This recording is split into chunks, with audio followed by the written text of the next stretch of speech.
Muy bien, ¿cómo están? Bueno, hoy es el capítulo 2 de estas historias de rock argentino y bueno, y otras yerbas que hoy tenemos por acá. Venía pensando sobre qué hablar. Estamos probando el corbatero. Por ahora es una especie de espacio para dar a conocer al que todavía no conoce mi labor, mi trabajo y bueno, y la labor y el trabajo de todos los compañeros con los cuales yo también a su vez trabajo, las bandas que he producido, los exalumnos y quizá algún que otro alumno actual también puedo llegar a tener si necesitan también. Aprovecho para avisarles, si quieren tomar clases online, está esa posibilidad, yo puedo trabajar desde acá, así que si necesitan clases de guitarra, de bajo, de batería o de música en general, yo los puedo ayudar y me hablan ahí por privado y lo hacemos. Que es algo que siempre he hecho presencial durante muchos años de mi vida. Empecé a dar clase a los 20 por necesidad de trabajar, de hacer algo que me guste y como me daba maña con la batería, lo primero que aprendí en realidad para dar clases fue la guitarra, porque lo que más alumnos atrae siempre es la guitarra. Entonces más o menos cuento siempre la historia. El Cabezón, Andrés Camaño, Andrés Radian, eh, nuestro amigo del barrio de Villa Adelina, una vez en una Navidad que siempre daban música en vivo, viste que sigue pasando lo mismo, para las fiestas dan música en vivo por los canales como para esperar a las 12. Y se ve que en una de esas fiestas yo coincidí con él o unos días después, pero de hace, te diría 40 años casi, porque teníamos 13 para 14 y ahora creo que tenemos 53 para 54, él creo que ya tiene 54, o sea que literalmente hace 40 años. Él me decía que había estado escuchando a Paco de Lucía, que habían pasado por Canal 13, y tenía una guitarra criolla ahí, no sé si tenía todas las cuerdas, y él tampoco sabía afinarla. Pero me mostró lo que él sacó de lo que él escuchó de Paco de Lucía y era algo que parecía como una cosa de flamenco y bueno, ya te digo, con todos esos errores de él no saber de la pura intuición y bueno, magia, ¿no? Un tipo, un virtuoso realmente.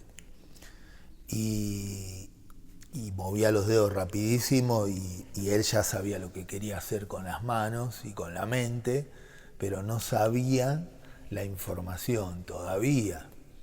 Entonces después él consigue al profesor de él, el único, creo que fue su único profesor, el guitarrista de Avis, de Rara Avis, que era una especie de ídolo de él, y que ahí lo tengo por las redes, ahora se me fue el nombre, Diego Vargas, un maestro también, un gran músico, un poquito más grande de nosotros, que éramos chicos, y ellos ya tenían toda esta camada de músicos, Curly, todas estas bandas de glam, de hard rock, que también tengo amigos de Curly acá, al cantante, a Tizón, que es un maestro. Yo lo seguía de chico, le dije, un poquito más grande, pero ya te digo, en esos años se notaba. Nosotros teníamos 13, 14 años y estos locos ya 18, 20, ¿viste? 21. Para nosotros tipos grandes. Bueno, la cuestión que el Cabezón va a la clase con Diego Vargas y en 6 meses ya tocaba la guitarra, igual que antes, que metía dedos por todos lados, que tengo una grabación cuando todavía él no había tomado clases, justo hace 40 años, que lo llegué, vino a mi casa de Morón y grabamos en cassette una zapada, que yo toco la batería con los platillos que no eran míos, eran de Ricky, que se los hice mierda por Ricky, pero por eso les digo que siempre es el amigo del alma que gracias a él yo me pude desarrollar en los comienzos y siempre estuvo presente y sigue estando. Entonces fuimos a tocar a casa y él tengo esa grabación y cada tantos años cuando la encuentro la escucho.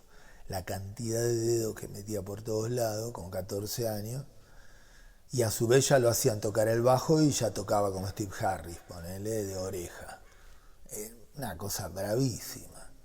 Cabezón, un músico extraordinario.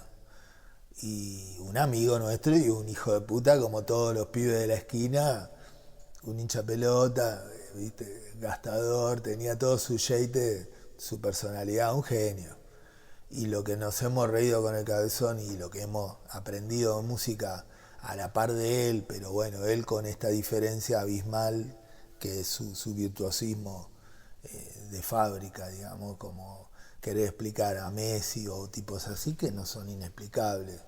Es un ser humano igual que vos, pero hace otra historia, convierte eso en otra cosa. Pero bueno, yo aprendí de él a regañadientes, me pasaba, pero ponele, yo primero aprendí las quintas.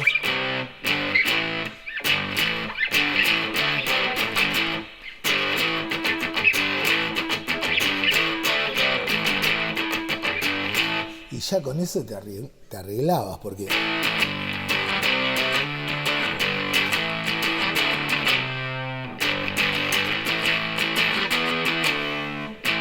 cualquier cosa.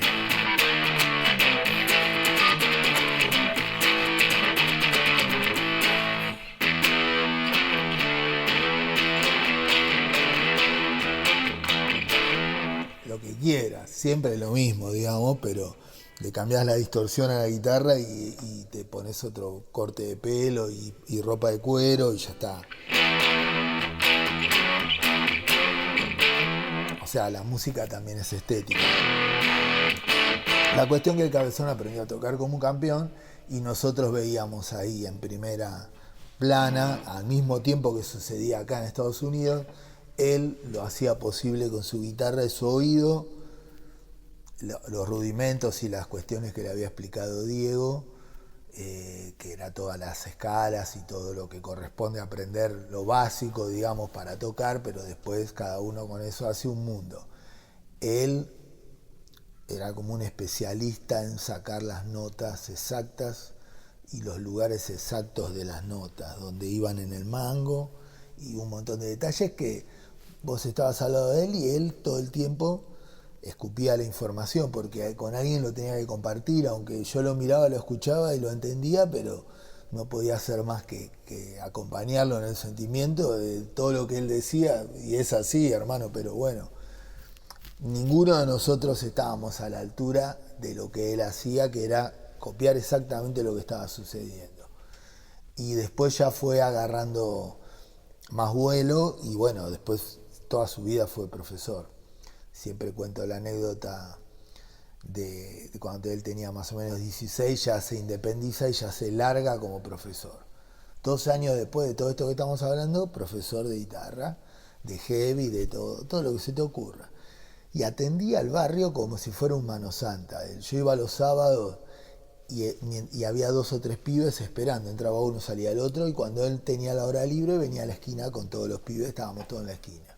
Cuando venía la racia, corríamos, yo me escondía en la casa de ellos, me dejaban parar con ellos, yo iba los fines de semana, o me iba con Ricky, y después volvíamos a la esquina. Ahí nos quedábamos toda la noche ahí, hasta tampoco tan tarde, en la esquina de la casa de los papás.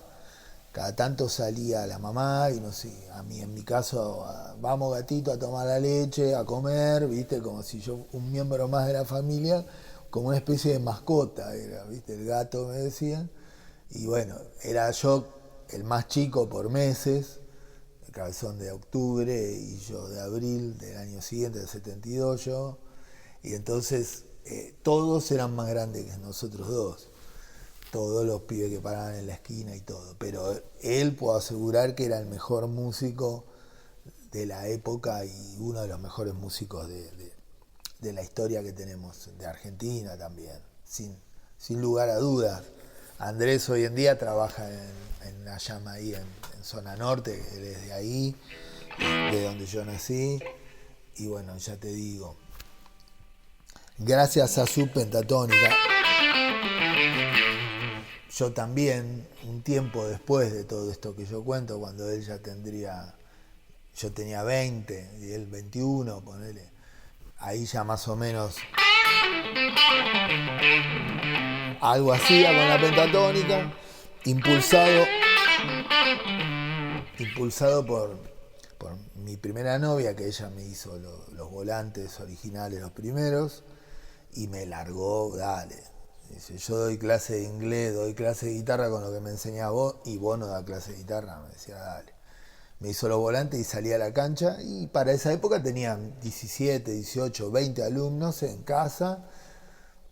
En total tenía, ponerle 20 alumnos, 18 alumnos, 8 afuera, 10 en casa. Así que me ganaba la vida. En el 1 a 1 ganaba $700 por mes, que era un montón. En esa época, de un pibe de 20, 21 años, 22. Me iba de vacaciones, me compré mis instrumentos, todo con las clases de guitarra, de bajo y de batería. Un ladrón total, pero como la data es la misma, la escala es la misma. Y bueno, yo el bajo lo toco también. Escucho bajistas para aprender la forma en que se ejecuta el instrumento, no. Las notas son notas. Un guitarrista puede tocar el bajo y hasta un baterista como yo puede tocar la guitarra y también el bajo.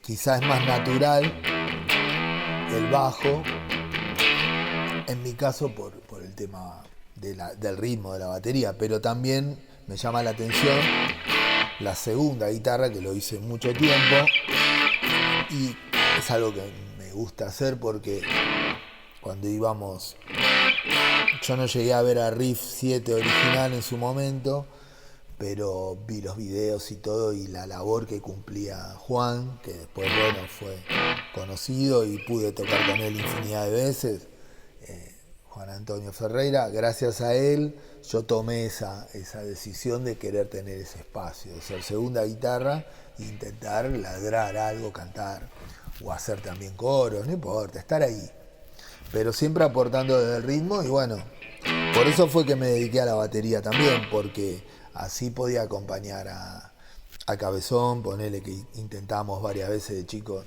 hacer algo, deberíamos hacer algún proyecto con él, aunque sea a la distancia.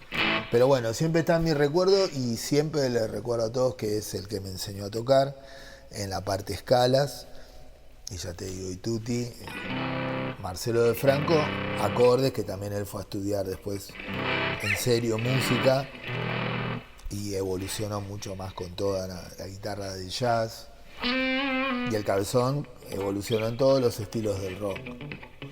Un guitarrista de sesión podría ser tranquilamente, que seguramente ha hecho esos trabajos también. Nos cruzamos alguna vez, lo llevé a Mr. John en alguna época, pero bueno, siempre el más grato recuerdo. A lo que voy con esto, que el oficio de músico te enseña a vivir de alguna manera, es como todos los oficios, como el que es deportista, es una vocación y es un oficio también. Y entonces conviven muchas cosas juntas. A veces uno hace cosas por amor a la camiseta y otras veces por amor al arte, y otras veces alguna que otra por algún dinero que es irrisorio al lado de la cantidad de trabajo que uno le ha puesto toda una vida a esto, a lo que se puede uno recibir de recompensa económica, que no está mal. En mi caso, de alguna manera, siempre me encargué de vivir de la música. De alguna manera, teniendo casa y comida asegurado en lo de mamá, o después alquilando lugares baratos donde también yo trabajaba, donde alquilaba, hacía mis clases y ya empecé con la grabación otra vez. ¿Entendés? Siempre hice más o menos lo mismo. Entonces, de alguna manera, el oficio te da la posibilidad, si vos haces las cosas medianamente bien. Bueno, este segundo capítulo podría decirse que habló un poco de mi querido amigo, que lo vamos a etiquetar así, se pone contento, de un poco recordar a mi primer y único profesor, digamos, y después Osvaldo Tubino, que es otro amigo también músico de tango, que él me enseñó varios años después, como cerca del año 2000 y pico, casi antes de viajar a Inglaterra, toda la parte armónica realmente y la parte de lectura, un poquito más lo básico también, pero muy importante, y me tiró una discoteca por la cabeza de tango, de clásico muy grande, y eso también se lo debo.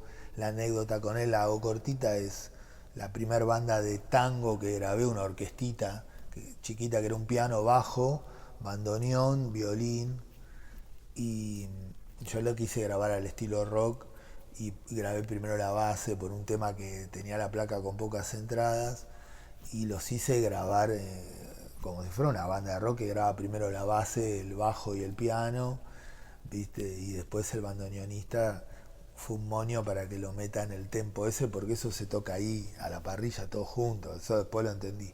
La cuestión que yo tuve que filetear todos los toques del bandoneón y ponerlos en fila, como para que queden perfectos con lo que me iba tarareando Osvaldo. Entonces yo, mientras le iba contando que yo no me consideraba un gran músico porque no sabía todo lo que yo tenía que saber de teoría musical y bla, bla, bla, siendo que todos los grandes músicos también son teóricos y bla, bla, bla.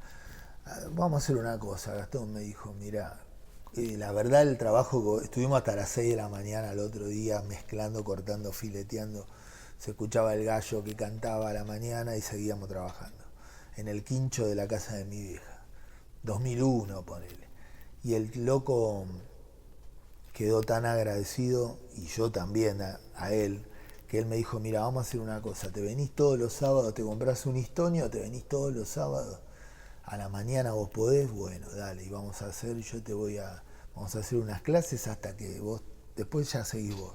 Me dice, yo te voy a enseñar a estudiar y te voy a aclarar las dudas, qué sé yo, te voy a armar toda la historieta y después seguís vos. Bueno, fui, increíble, y aparte ya te digo, me tiró una discoteca por la cabeza tremenda, que es el día de hoy que todavía la tengo allá en casa, me copié todos los CDs, en esa época que eran baratísimos, me copié. Hice mal porque no le hice bien a nuestra industria, pero era esa época. Bueno, también otro gran amigo y músico que quiero agradecer, Osvaldo Tubino, que también lo vamos a nombrar por ahí. Bueno, y mi idea es a futuro ir haciendo entrevistas con gente que yo aprecio, que son todos músicos, artistas, cantantes, actores, lo que sea, o ciudadanos comunes y corrientes, que me gustaría que ustedes también los conozcan y podemos llegar a hacer una videollamada o alguna cuestión así y compartirlo con ustedes. Así que bueno, hasta la semana que viene, no sé si esto habrá estado ordenado o no, pero bueno, este segundo capítulo habló de los comienzos también y de la camaradería entre los hermanos, los compañeros de trabajo, los músicos. Gracias a todos, un beso grande, les vuelvo a repetir que tengan un gran año y espero les guste. Un beso grande.